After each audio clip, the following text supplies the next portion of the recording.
there's been a lack of accurate information around the recent release of the Rainbird ESP-Me Wi-Fi enabled controller and the faceplate that you can buy for it. So Rainbird were aware that they were bringing out a Wi-Fi enabled controller at a point, so they started putting in Wi-Fi enabled faceplates to the controllers, but they didn't have the Wi-Fi dongles ready. So there was I don't even know if it was a rumor, but basically the market was saying that if the controller faceplate was made before just November 16? Before November 16, apparently needed a upgraded, a whole controller. Controller. Yep. Whereas the actual fact is a post November 16 is already Wi-Fi ready. Yep. Prior to November 16 is what requires a faceplate. Yep. But it has to be an ESP-Me. ME. Yeah. So not Okay. the M's, it has to be the ME range. So I'll show you what we mean. I'll show you the faceplates out there. So this is the ESP-Me here. This is an outdoor version. It would traditionally come with a door. This one doesn't have a door on it, so none of our controllers have doors on it, just so it's easier for our clients to see the faceplate of them. So when we're talking about a faceplate, that's a faceplate. So the Wi-Fi dongle goes into the accessory port here.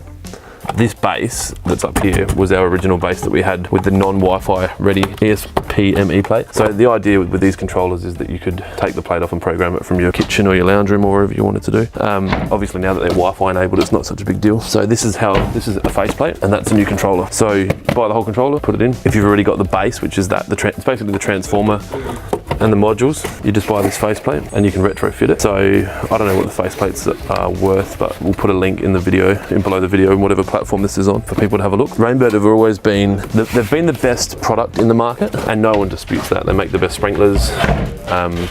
They're about their brand, they're about quality, they're about technology. They invest millions of dollars in things like nozzle development, which is great for us because we backed that horse probably 6 years ago. So we're the only, they called it a select dealer, but now it's I think it's still called a select dealer or a stocking dealer. We're the only one in South Australia that are at that level where we stock all their product. Part of the reason that I wanted to go down that path is because of the reverse compatibility of all their products. So if you buy a controller that fits a module today and they have an upgraded controller in 20 years, it will still fit the modules that you bought back then. I'm a big fan of Rainbird because of the quality of their products and because of the fact that they give a shit about their clients. That's the faceplate thing. I guess we were misled by either the market and we didn't do our research well, or the supplier, which I don't think was the case, but we probably didn't look into it deep enough. So we may have had customers buy a controller they didn't need because we thought they needed to upgrade and they didn't, or we've had clients walk out because they didn't want to buy a controller that they needed when all they needed was the faceplate. So in line with my values, I'm always very transparent and I'm always want to do the right thing. So if you did, I'm really sorry,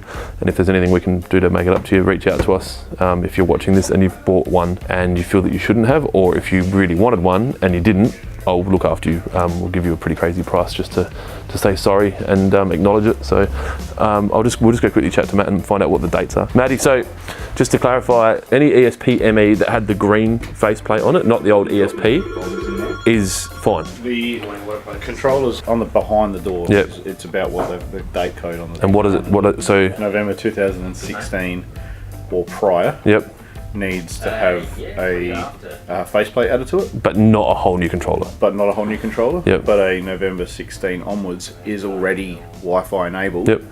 Just needs a dongle. It just hasn't got it written on the front screen. Oh, okay. It's actually ready. So there could be a lot of guys out there that have got a controller that can handle it. That's right. And it's just about sticking the Wi-Fi dongle. Correct. So as I said, anyone that we stuffed around with misinformation, we're sorry, and reach out to us and we'll make it right. I don't want people to go, oh shit, they didn't tell me that before.